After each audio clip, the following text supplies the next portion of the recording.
In the red-soiled heart of West Africa, where dust dances with sunlight and drums echo from hill to hill, whispers began to rise like smoke. They spoke of a young captain who carried the fire of 1,000 ancestors in his chest, Ibrahim Traoré, the Lion of Burkina.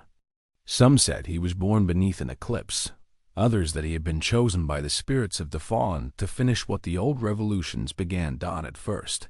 People laughed at the stories. Another soldier with dreams, the traders in the market. Sod, polishing their gourds. He will bow like the rest once he tastes power.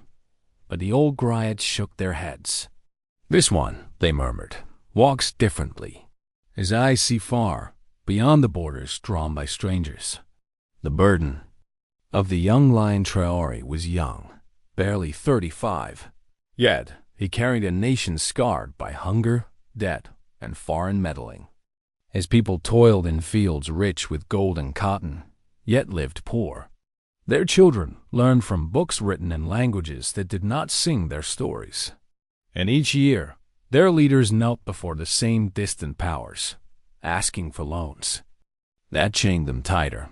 One Harmattan evening, as the sky blazed orange over Ouagadougou, Traoré stood before his council.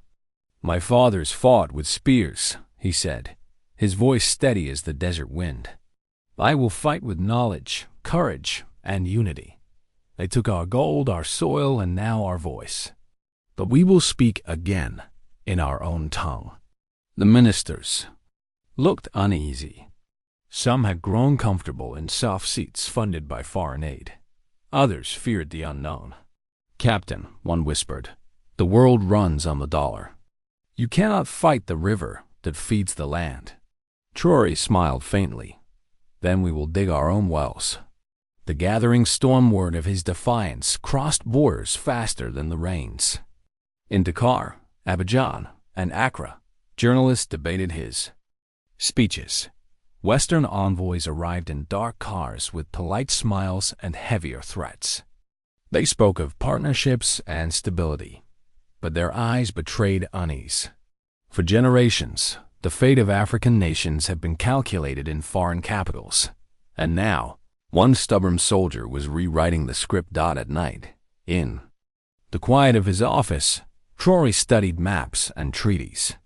He read about BRICS, Brazil, Russia, India, China, South Africa, a circle of nations carving their own path, rejecting the single coin that ruled all others. He saw a mirror there. Countries tired of being told what they could trade, whom they could befriend, what dreams were permitted, and something stirred in him, not greed, not glory, but the stubborn conviction that Africa could be free again. Murmurs of the village back in the villages, elders began to talk as they gathered under neem trees. "Have you heard the boy in the capital?" one old man asked, sipping millet beer. "He wants to trade without the white man's money." The women chuckled. "Trade with what then? Cowries?" But another elder, eyes cloudy with age, leaned forward. "No, he speaks the language of courage. The same our fathers spoke before the colonizers arrived. When a child dares to speak truth to giants, the ancestors clap in the heavens." Soon the markets buzzed with tailies. Traoré meeting with foreign envoys. Traoré rejecting secret deals. Traoré walking alone through the army barracks, speaking to soldiers like brothers. Every rumor added to the myth. In the songs of the griots, his name became rhythm and prophecy. The flaw and the fear, yet even heroes cast long shadows. Traoré's fire sometimes burned too fiercely. His impatience with corruption, his blunt words to visiting diplomats, these made him enemies. The wealthy merchants who thrived on old systems whispered against him. Foreign advisors wrote reports marked unstable regime. One night, his most trusted aide warned him, "Captain, you fight not just men, but an empire built on paper and lies. If you challenge their currency, you challenge their crown." Traoré gazed through the window at the darkened city. "Then let them come," he said softly. A lion does not bow to shadows. Echoes beyond borders. Meanwhile, in distant capitals, meetings were called. Economists frowned at graphs showing new trade routes forming in the Sahel. Intelligence officers muttered, "He's turning east. China, Russia, who else?" To them, Traore's talk of joining BRICS was not mere rhetoric. It was rebellion. Across Africa, young people began to share his speeches online. Hashtags multiplied. "Africa will rise without permission," one read. "Our gold, our rules," said another. For the first time in decades, a leader's words sounded like a call to arms. Not for war, but for dignity. In the markets, women selling mangoes began to joke. Even the dollar is afraid of Traore now. Laughter rippled, but beneath it was pride, the kind that had been buried too long. A warning from the elders one morning. A delegation of old revolutionaries came to see him, gray-haired men who had fought under Sankara, Nkrumah, Lumumba. They bowed slightly and spoke with the calm of those who had seen empires rise and fall. "Son," said the eldest, "you carry fire. But remember, fire cooks food and it burns houses. If you go to war with the dollar, you must feed your people first, or they will curse your name." Traore nodded respectfully. "I understand, father. But tell me, how long must the people eat what others measure for them? How long before Africa sets its own table?" The elder sighed. "Then be ready. When you challenge the hand that feeds you, it may slap before it lets go." The first move days later, a confidential memo leaked. Burkina Faso had begun quiet talks to trade minerals and grain using national currencies, bypassing the dollar. The news spread like wildfire. Western news outlets called it reckless. But in African streets, people danced in markets. Drummers played new rhythms. In schools, teachers told children, history is happening again. And in hidden corners, those who profited from the old ways sharpened their knives, whispering that the captain was inviting ruin. The continent held its breath as the sun set over Ouagadougou. Traore walked alone through the parade ground. The air smelled of rain and iron. Soldiers saluted silently, eyes gleaming with faith. He felt the weight of their hopes and the danger pressing closer. He thought of his mother, who once told him, "The man who fears thunder will never plant." In the rainy season, he smiled. "Then let the thunder come," he murmured. That night, lightning split the Sahel sky, as if the heavens themselves were warning that a storm had begun. And in the morning, every radio crackled with the same question. Has Ibrahim Traoré truly declared war on the dollar? The news of Traoré's defiance swept across Africa faster than the desert wind. From Dakar to Dar es Salaam, radios hummed with speculation. In the tea shops of Bamako, men leaned close, whispering, "Did you hear? Burkina will trade gold." Without the dollar, some scoffed, some prayed, and others smiled. The ripple of rumors in the bustling markets. Gossip moved quicker than smoke. A trader from Ghana swore he'd seen a secret Chinese delegation in Ouagadougou. A taxi driver in Niamey claimed Traoré had called Putin directly. In Kampala, a university professor declared, "If the young captain succeeds, Africa will never be the same again." At first, many dismissed it as youthful arrogance. But when ministers began to travel in unmarked planes, when foreign ambassadors requested emergency meetings, the whispers grew teeth. Something monumental was shifting beneath the continent's soil. In the quiet courtyards of villages, women pounding millet would pause mid-swing. "Hey, you've heard about that boy, Traore?" "Yes, they say he wants Africa to stop using white man's money." The pestles struck the mortar again, hard. "And will they let him?" A sigh followed. "If the ancestors stand with him, maybe they will have no choice." The elders speak far from the capital. In the small town of Kaya, a circle of wise elders met beneath a great baobab. They were men who had lived through coups, colonization, and false promises. The oldest among them, Grandfather Koum, stroked his gray beard and said, "A river that forgets its source will dry before reaching the sea, but the one that remembers its roots will overflow even in drought." The others nodded. "This boy Traore remembers," Koum continued. "He speaks like Sankara returned from the grave. But we must pray he does not meet the same fate." They agreed to send a message to the capital, not of warning, but of guidance. "A leader who fights giants must first guard his shadow," the letter read. "The enemy does not always come with guns. Sometimes he comes with a smile and, alone, foreign eyes watching in distant embassies, diplomats scribbled urgent reports. The Burkina Faso government appears to be courting BRICS nations," one cable said. "Risk of contagion to neighboring states." Contagion. That was the word they used. As if independence were a disease. Across the ocean, a certain powerful nation held a late-night meeting. Screens lit up maps of Africa. Economists frowned. "If they start trading gold, uranium, and grain in local currencies," one warned, "others will follow. The dollar's dominance in Africa could collapse." And somewhere in Washington, a voice said coldly, "We need to control this narrative before it spreads." The streets trembled with hope. Meanwhile, in Ouagadougou, the youth were alive with energy. Students marched through campuses, waving flags of Burkina, Mali, and Niger, 3 nations bound by defiance. They sang, "No more masters, no more chains. Africa's sun shall rise again." In the marketplaces, even those who didn't understand global finance could feel something awakening. Taxi drivers painted Traore 100% on their bumpers. Tailors stitched his face onto cloth.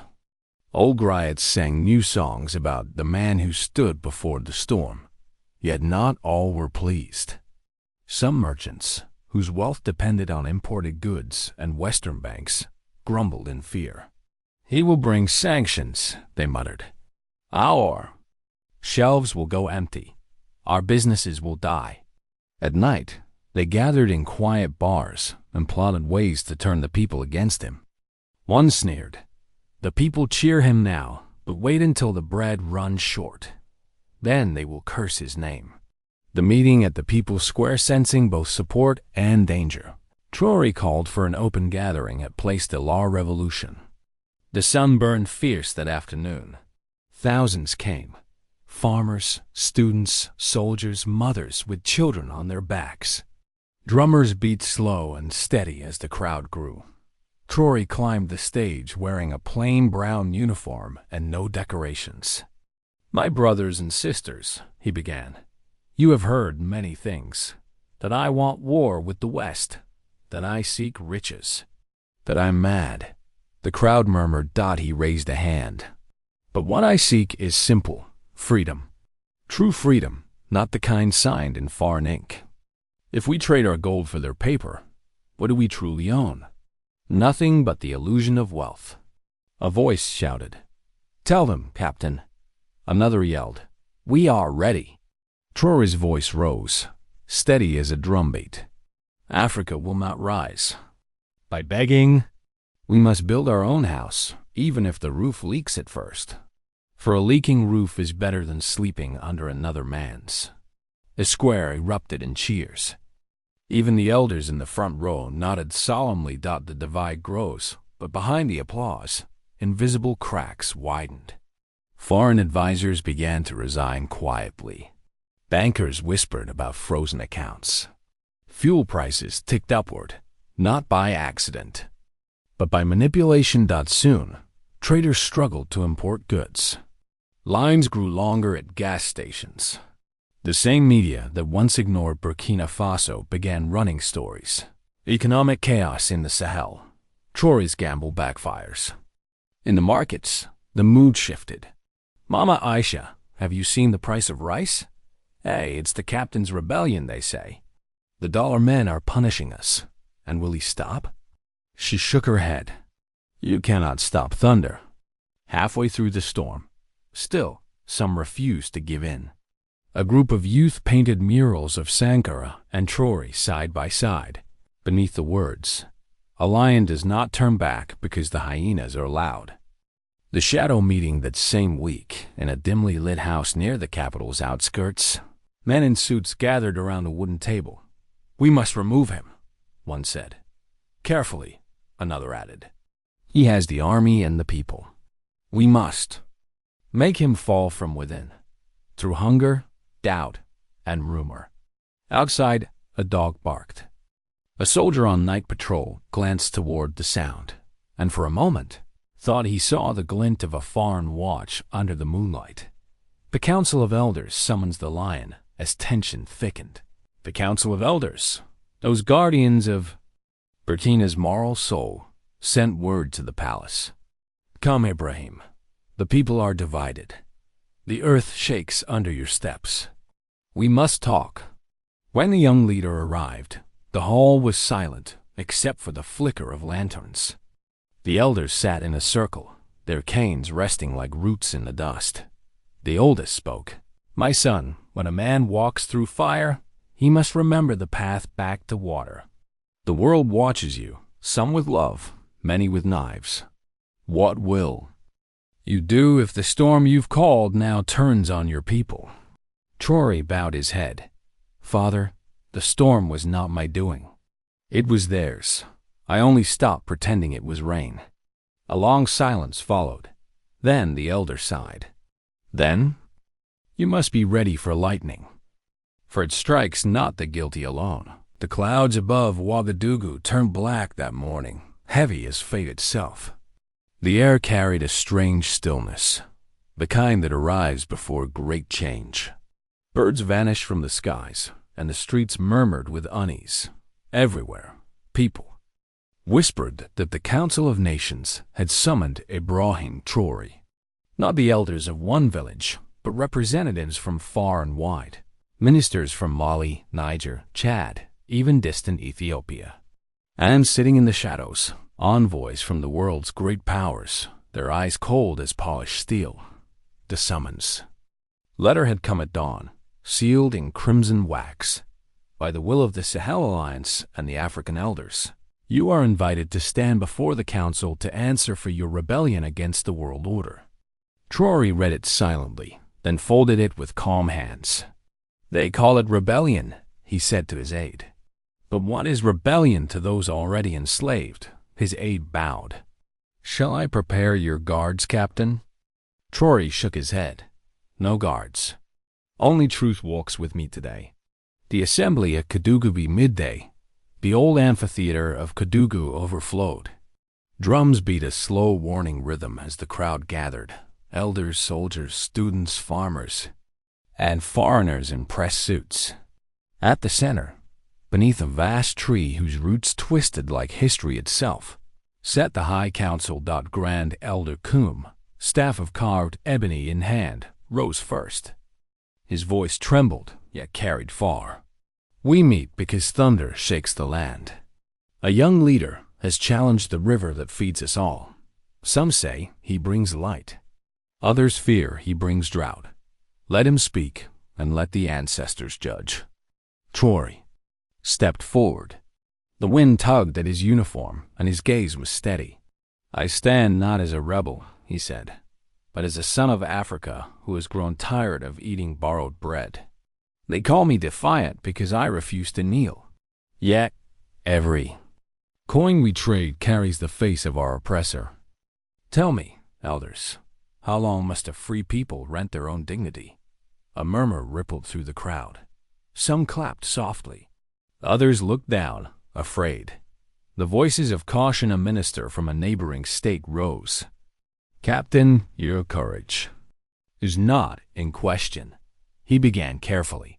"But you play with forces that feed our economies. If the dollar falls from our hands, what shall we use to build our nations?"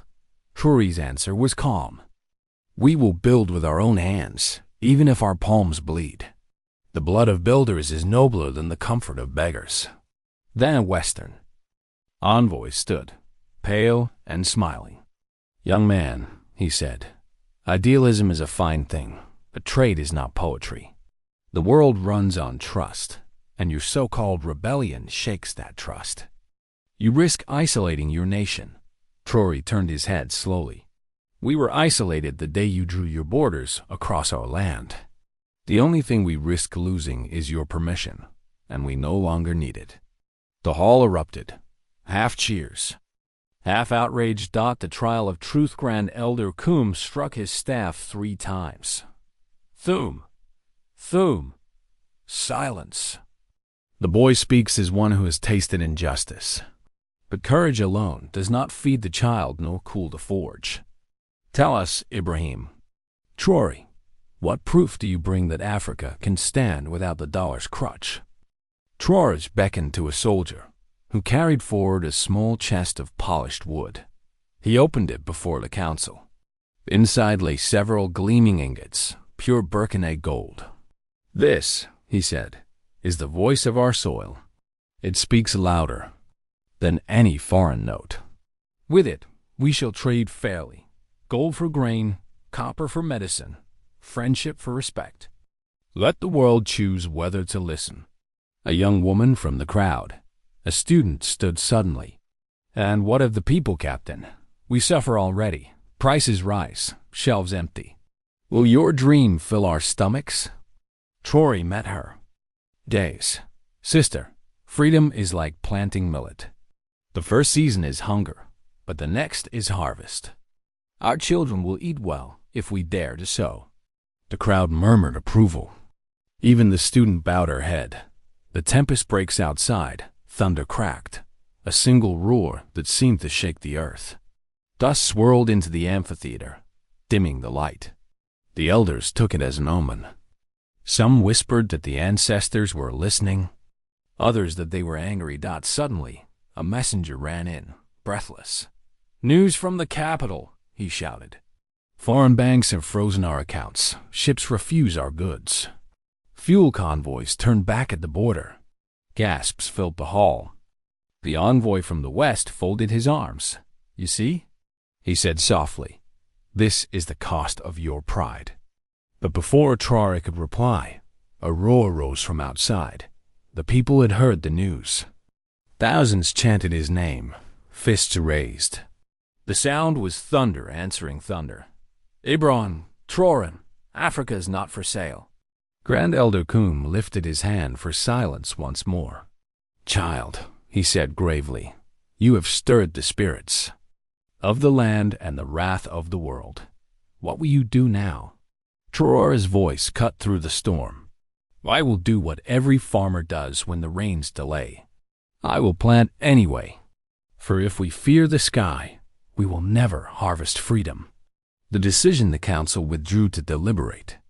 Outside, lightning flashed again and again, illuminating faces wet with rain and hope.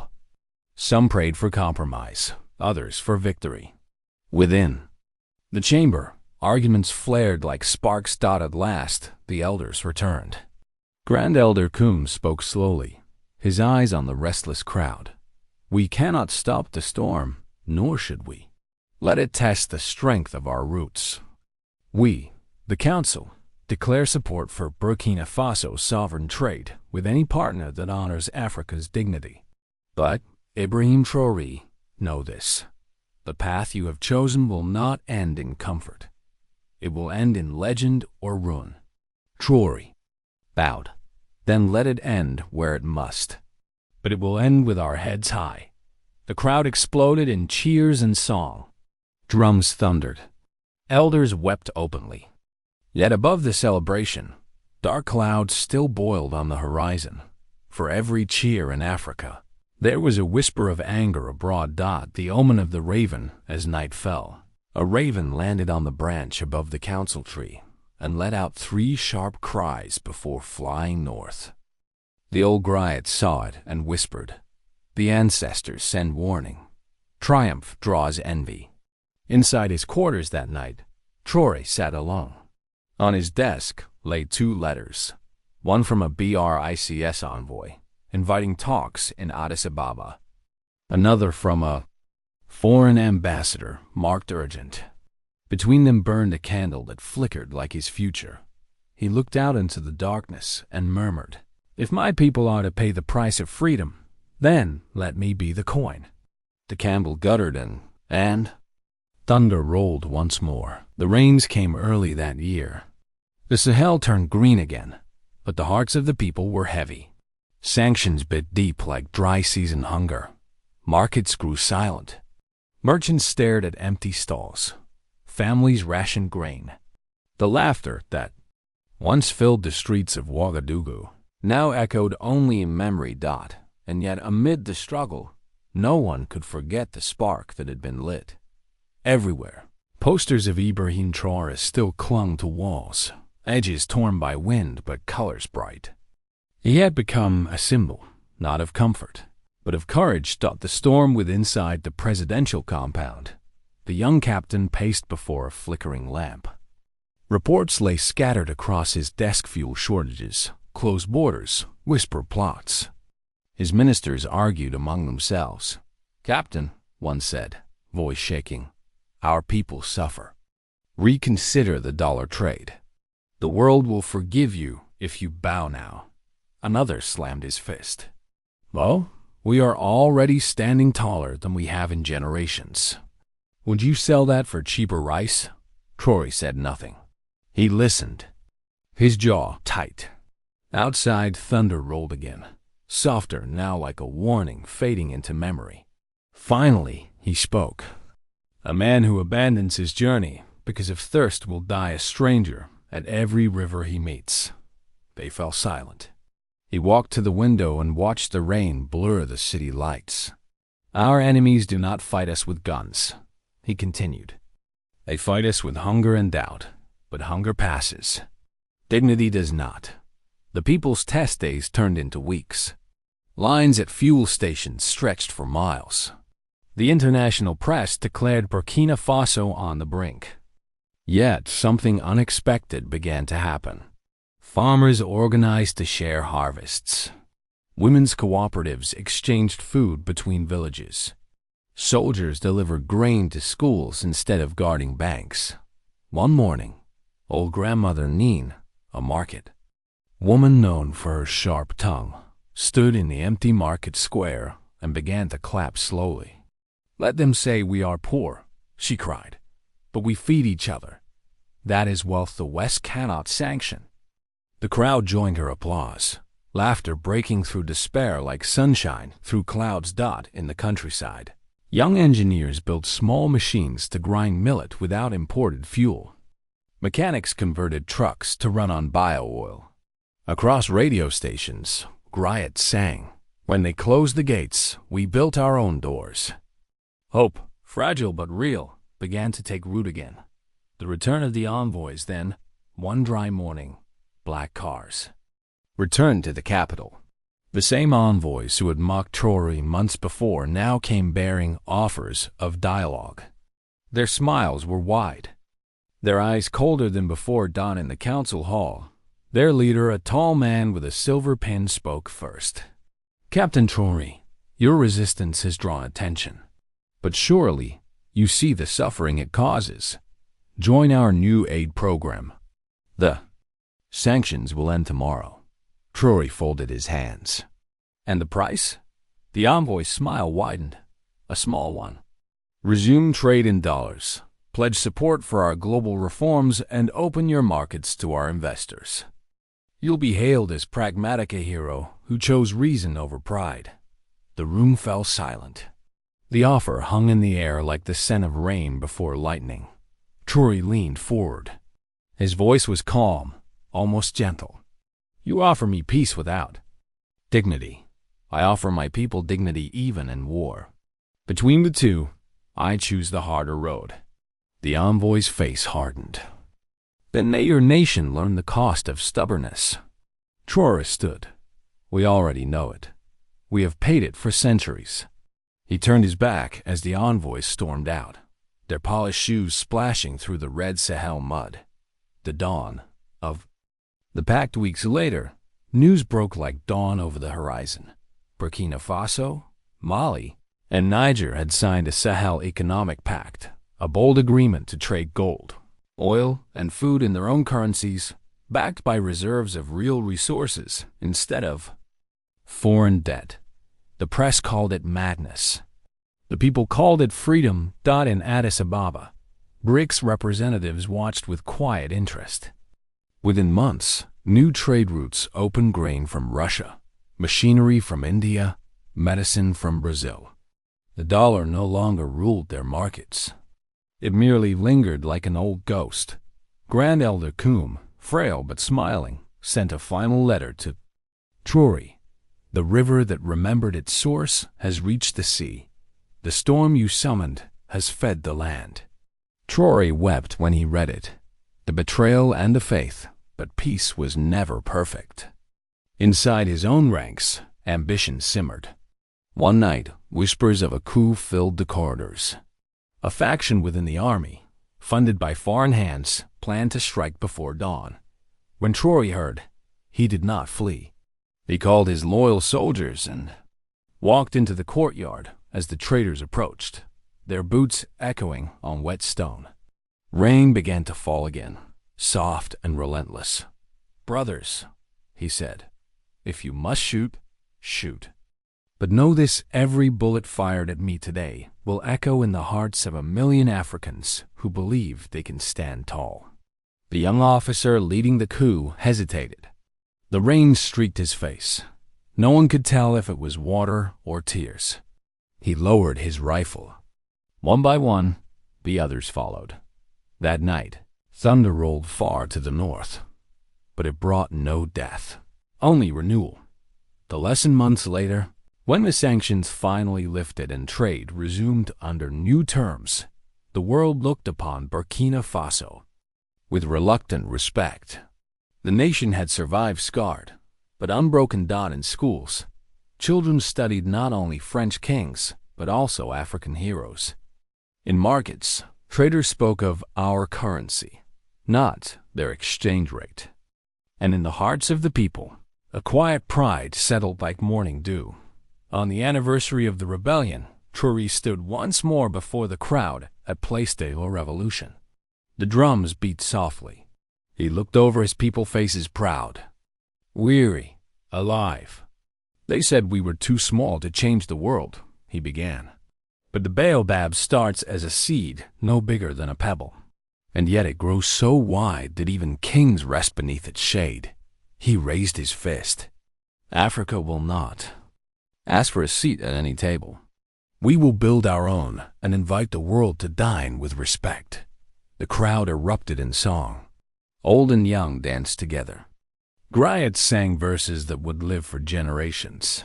The final word as the sun dipped below the horizon. Grand Elder Koum's voice seemed to echo through the wind. "A people who trade fear for freedom will never be poor again." And somewhere, beneath the wide Sahel sky, the ancestors smiled. For the child they had watched rise from dust and discipline had not only defied empires, he had awakened the spirit of a continent.